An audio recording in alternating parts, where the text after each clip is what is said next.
Ingin mendapatkan kumpulan lengkap seputar Tanya Jawab bersama Buya Yahya? Dapatkan segera buku Buya Yahya Menjawab. Berisikan kumpulan tanya jawab seputar problematika umat yang dikemas secara jelas, lugas, dan ringkas.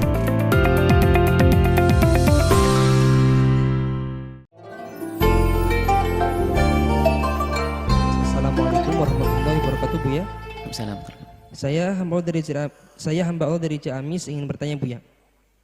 Di perumahan tempat saya tinggal ada pembangunan masjid, yang mana pengurus DKM membagikan amplop setiap rumah yang harus diisi sesuai dengan yang ditentukan DKM. Dan setiap hari Jumat ada sumbangsih yang dibebankan berbentuk nasi box kepada warga untuk pekerja masjid. Yang mana nasi box lauk pauk ditentukan oleh DKM, minimal ikan dan ayam. Masalahnya ada beberapa warga yang bercerita bahwasanya mereka bela-belain minjam duit untuk membeli ayam dan ikan karena merasa malu kepada warga lain. Sementara mereka makan beserta anak-anaknya hanya dengan kuah dari hasil masakan ayam untuk pekerja masjid dan pengurus. Itu pun si ibu menangis karena makan anak-anaknya hanya dengan kuahnya, karena tidak biasa membeli lauk buat makan.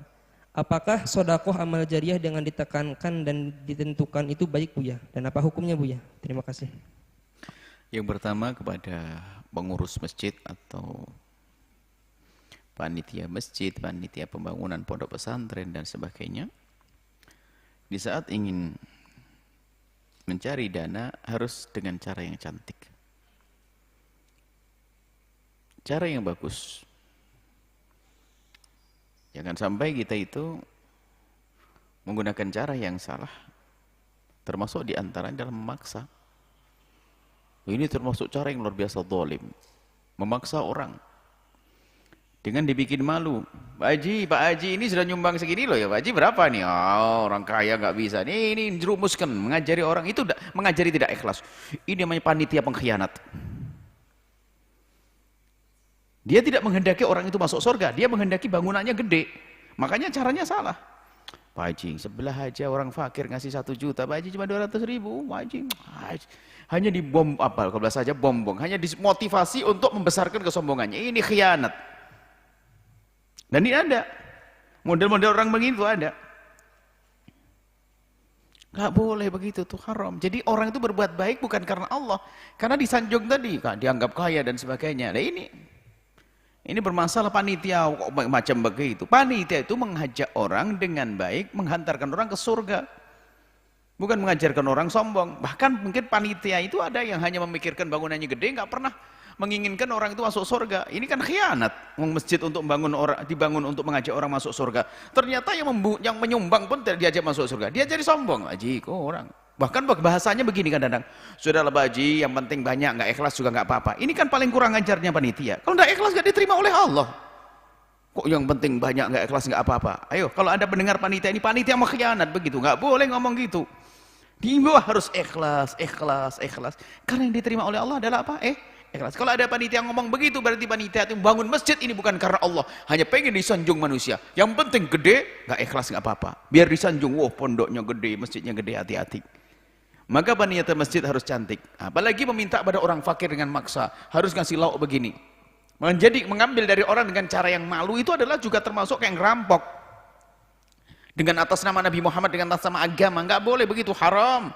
Orang fakir sampai terpaksa memberikan karena malu, haram. Sama seperti seorang guru, seorang ustadz punya makom tinggi, dihormati, seneng sama apanya seseorang, cincinnya atau jadi sini duit kasih buat saya, ngasih tapi terpaksa. Ini seperti merampok. Mengambil dengan cara seperti itu seperti ngerampok. Sama, cuman rampoknya nggak pakai pedang, pakai kehormatannya. Gaya, oh ini penjahat, ini halus. Makanya panitia masjid yang cantik mainnya. Jangan seksa orang-orang tidak mampu untuk memberikan sedekahnya dengan cara semacam itu. Nggak boleh itu. Biarpun sukses, kelihatannya sukses di hadapan manusia, di hadapan Allah tidak sukses. Termasuk diantaranya adalah panitia nggak peduli tentang orang tersebut. Contohnya apa? Dia banyak utang, nanti utang bayar nanti, yang penting jadi dulu pondok. Oh enggak, utang bayar dulu dong. Oh pondok, utang ini wajib, sudah jatuh tempo lagi. Cuman dasar ustadznya ustadz pengkhianat. Sudahlah, utang kan bisa kapan-kapan. Ini pondok, amal jariah, ini pahalanya gede. Ustadz pengkhianat nanti. Suruh bayar utangnya dulu dong. Membangun pondok-pondok. Lah ini peringatan buat panitia masjid, panitia pondok pesantren, harus mainnya cantik, tulus karena Allah. Dan andalan kita Allah. Bukan kita mengandalkan manusia. Orang harus memberikan sedekah dengan cara tidak ikhlas. Enggak. Kita mengandalkan Allah. Kita mengajak orang dengan cara yang baik, nanti Allah yang menggerakkan hati mereka. Semacam itu. Jadi panitia masjid semacam itu adalah salah, tidak dibenarkan. Cuman kalau sifatnya sukarela, tidak usah diketahui. Ibu kalau mau ngirim silahkan. Oh, itu lebih indah. Pakaian sampai Masya Allah, kasihan banget. Sampai anaknya ngelihat ibunya masak ayam tapi tidak masak, tidak makan ayam, hanya kasih sisa kuahnya. Allah, tega kiainya makan. Kalau ada semacam itu jahat.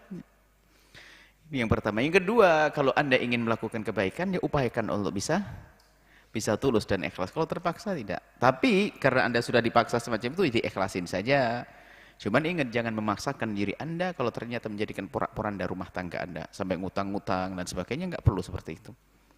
Sebab punya utang itu bisa menjadikan orang jahat. Mula-mula ngutang, tapi bayarnya itu loh.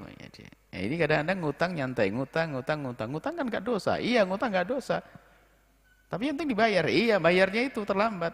Terlambat malu, kan dia gara-gara malu, kerjanya asal dapat duit. Lah ini loh masuk ke haraman pada akhirnya. Makanya jangan mudah utang-utang itu penghancur. Apalagi untuk sedekah, ngutang untuk sedekah. Wah, ini berarti ingin disanjung manusia, bukan disanjung Allah. Kalau dia bayar utangnya, lebih gede kok pahalanya. Seseorang punya hutang, jatuh tempo 10 juta. Jatuh tempo. Sementara ada pondok yang minta bangunan, minta bantuan, kiai minta bangunan. Maka lebih baik bagi dia membayar utangnya dong, karena membayar utang sudah jatuh tempo itu wajib. Cuman dasar dia tertipu, bangun pondoknya ustadznya, utangnya tetap jadi utang. Na'udzubillah, seperti itu ya. Jangan. Tapi mari, yang panitia, yang cantik mainnya, adapun kita yang memberi pun usahakan dengan penuh ketulusan, keikhlasan, tentunya semampu kita. Dan kemudian jangan jadi orang pelit, gara-gara omongan begini jadi pelit. Saya kan tidak rela. Yang tidak rela berarti kamu pelit. Saya nggak rela. Kenapa nggak rela? Karena saya nggak punya apa-apa. Oh, masuk akal. Kenapa kamu nggak rela? Ya, kan berapa harus ikhlas. Kamu punya? Oh, banyak. Kekayaan saya banyak. Oh, berarti kamu pelit. Nggak rela ya pelit. Nggak rela orang banyak duit ya pelit. Tapi kalau seperti dicontohkan dalam pertanyaan yang ditanyakan tadi, rumahnya tidak mampu dan sebagainya, ma'dzur, dimaafkan kalau tidak memberi. Nggak mampu kok. Semoga Allah memberikan kepada kita kekuatan untuk berjuang, keikhlasan untuk berjuang, keindahan di dalam mengajak orang untuk berjuang. Wallahu a'lam bishawab.